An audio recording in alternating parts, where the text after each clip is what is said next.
अकबर बादशाह बीरबल से 4 प्रश्न करते हैं।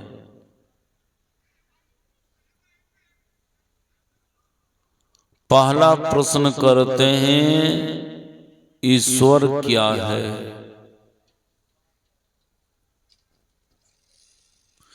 दूसरा प्रश्न करते हैं कि ईश्वर कहाँ है?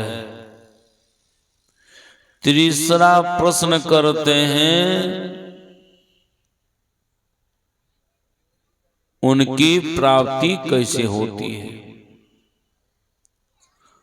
और फिर ईश्वर के संबंध में चौथी प्रश्न करते हैं, ईश्वर क्या करते हैं? बीरबल सोचने लगे, ये प्रश्न तो बहुत जटिल है। ईश्वर के संबंध में बताना भी बहुत कठिन है, इसलिए कि ईश्वर का नाम आप जपते हैं लेकिन ईश्वर को देखते नहीं हैं। ईश्वर किस रूप में है सिर्फ आप अनुभव कर सकते हैं लेकिन आप देख नहीं पाएंगे।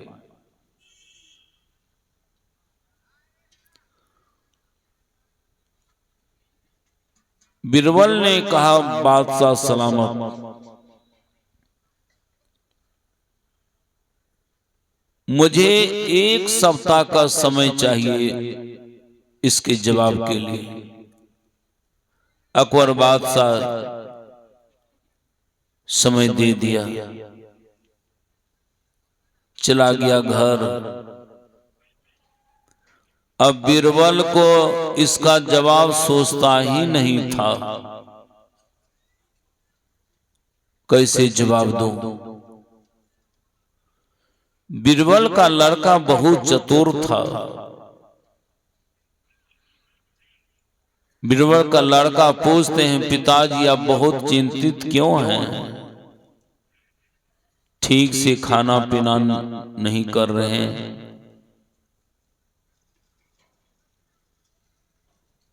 बीरबल ने कहा अपने पुत्रों से, सुनो पुत्र,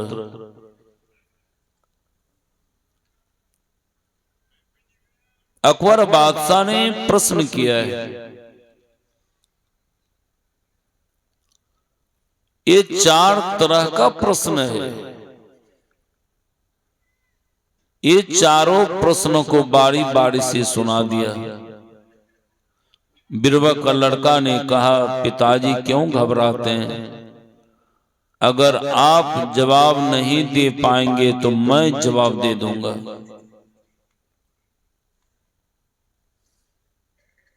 आप घर रहिए, मैं आ रहा हूं जवाब दे करके। बीरबल का लड़का चला गया दरबार। दरबार में जाकर के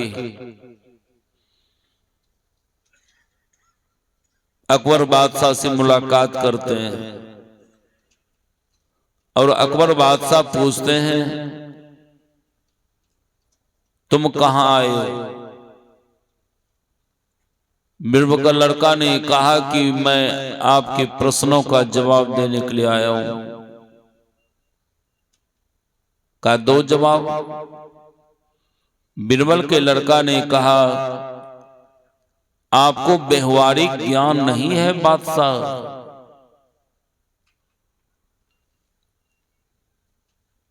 जो प्रश्नों का जवाब देते हैं वह गुरु होते हैं, वह शिक्षक होते हैं।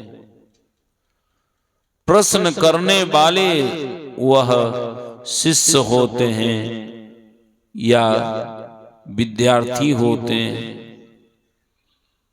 आपने मेरा सेवा किया नहीं, तुरंत प्रश्न का जवाब मांगने लग गए। अकबर बादशाह बीरबल के लड़के को तुरंत उठा के सिंहासन पर बैठा दिया। स्वागत के लिए दूध लाया। बीरबल के लड़के ने कहा बादशाह से, बादशाह, भगवान श्री कृष्ण जब जन्म लिए थे, अवतार लिए थे, उनको मक्खन बहुत प्रिय था। बच्चे को मक्खन बहुत प्रिय रहता है, मुझे मक्खन चाहिए। अकबर बादशाह हुक्म किया, तुरंत दूध को मथ करके मक्खन मंगवाया गया। जब सामने दिया मक्खन खाने के लिए, बीरबल का लड़के ने कहा कि बादशाह, मैं मक्खन जो मंगवाया हूं ये खाने के लिए नहीं, प्रश्नों का जवाब देने के लिए। आपका पहला प्रश्न है, ईश्वर क्या है?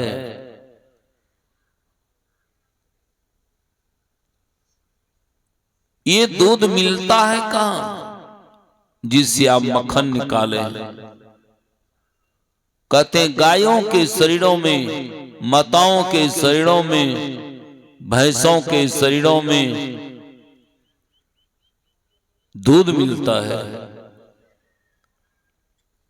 बीरबल के लड़के ने कहा, गायों के शरीरों में दूध कैसे रहता है? बादशाह मालूम है? का नहीं। कहते गायों के शरीरों में जर्रे जर्रे में दूध रहता है। ईश्वर भी कण कण में रहता है। जिस तरह गायों के शरीर में दूध जर्रे जर्रे में रहता है, ईश्वर भी ठीक कण कण में रहता है। इसलिए भगवान शिव कहते हैं, हरि व्यापक सर्वत्र समाना, प्रेम ति प्रगट होई मैं जाना। हरि सर्वत्र है। अगर हरि सर्वत्र नहीं रहता, त्रेता युग में देवता लोग जो स्तुति किया था हरि भगवान के लिए, तो वहां प्रगट नहीं होता।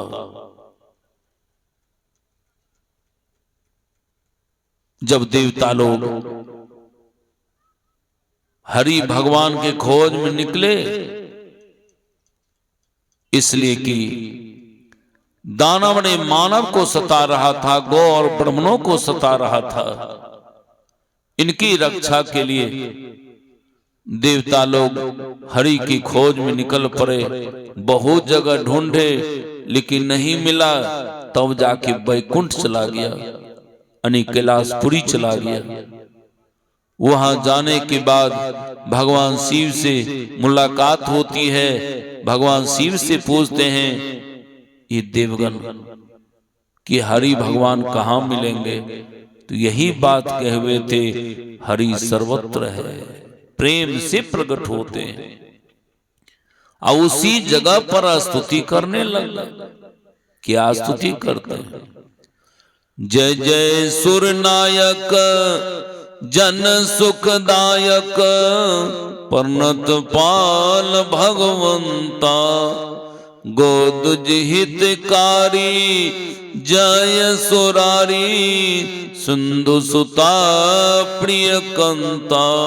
जय जय अविनाशी सब घटवासी, व्यापक परमानंदा, अभिगत गोति तंग, चरित पुनीतंग, माया रहित मुकुंदा।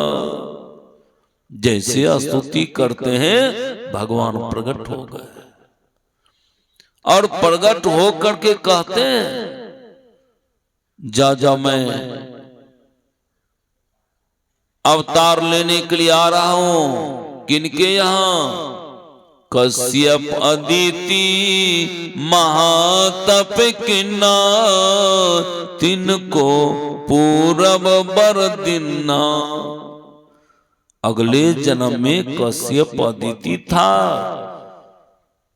इस जन्म में राजा दशरथ कौशल्या रूपा तिनके घर में अवतरों जाई। जो अभी राजा दशरथ कौशल्या है उसी के घर में अवतार लूंगा। और उसी के घर में भगवान अवतार लिए।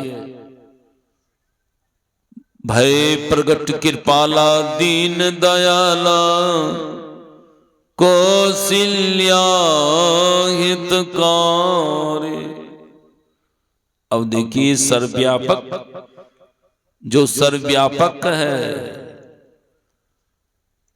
अब कैसे अवतार लेते हैं उसके यहाँ सगुण रूप में आ जाते हैं। तो बहुत आदमी कहते हैं कि हमारे घर में भगवान नहीं है।